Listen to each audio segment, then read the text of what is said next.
Selamat malam, saya Fredo Alberto dengan NIM 19215289. Di sini saya akan menjelaskan apa itu tentang TA atau skripsi dan PKM. Tugas skripsi atau disebut TA atau skripsi merupakan salah satu tahapan akhir dalam proses pendidikan tingkat sarjana.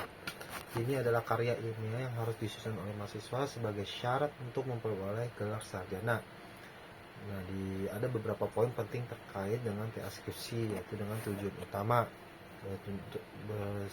bertujuan untuk mengukur kemampuan mahasiswa dalam melakukan pengetahuan yang telah diperoleh selama masa studi ke dalam suatu penelitian atau proyek tertentu. Lalu kemudian topik penelitian. Topik penelitian, mahasiswa biasanya memilih topik penelitian yang sesuai dengan bidang studi atau keahliannya. Topik ini dapat mencakup berbagai hal, dimulai dari analisa literatur, studi lapangan, hingga penelitian eksperimental. Lalu kemudian metodologi penelitian, mahasiswa diharapkan dengan menggunakan metode penelitian yang tepat untuk topik mereka. Ini dapat mencakup survei, eksperimen, laboratorium, wawancara, analisis data statistik, atau kombinasi dari metode-metode tersebut. Lalu pembimbing. Selama proses penulisan TA skripsi, mahasiswa akan dibimbing oleh seorang dosen pembimbing.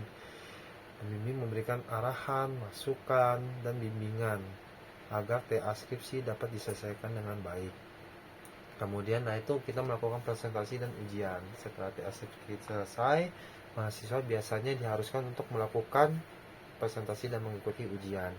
Ini bertujuan untuk menguji pemahaman mahasiswa terhadap materi yang telah dihasilkan.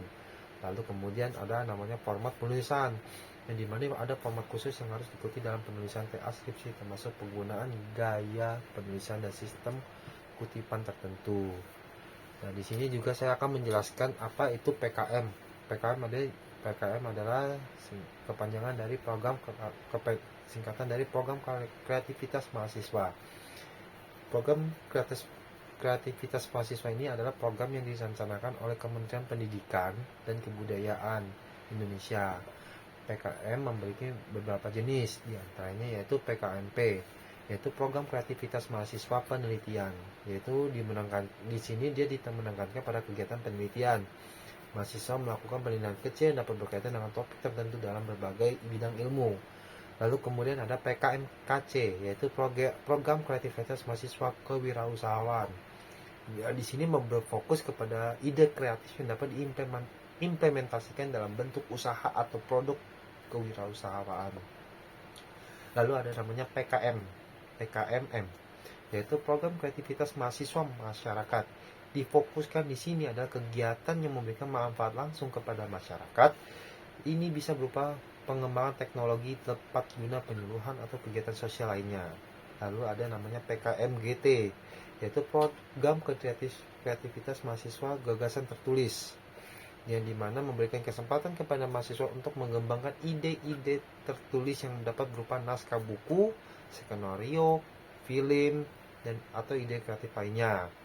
Lalu kemudian PKMAI, yaitu program kreativitas mahasiswa arsitektur dan interior yang berfokus pada bidang arsitektur dan desain interior.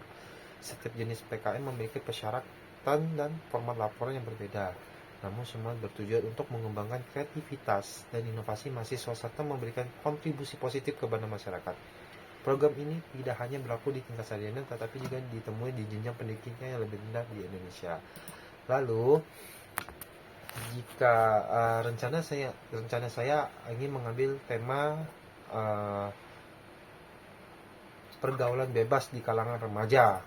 Nah, alasan mengapa saya mengambil tema tersebut karena zaman sekarang di kalangan remaja pergaulan mereka ini sangat bebas sekali, dan mereka sering suka melenceng dari norma agama maupun kesusilaan, seperti seks bebas, mabuk, narkoba, melawan orang tua. Nah, itu semua pengaruh dari pergaulannya mereka. Maka dari itu untuk nanti tema yang akan saya ambil itu yaitu rencang pergaulan bebas di kalangan remaja. Sekian penjelasan dari saya. Mohon maaf apabila ada kesalahan baik dalam perkataan maupun perbuatan. Terima kasih. Selamat malam.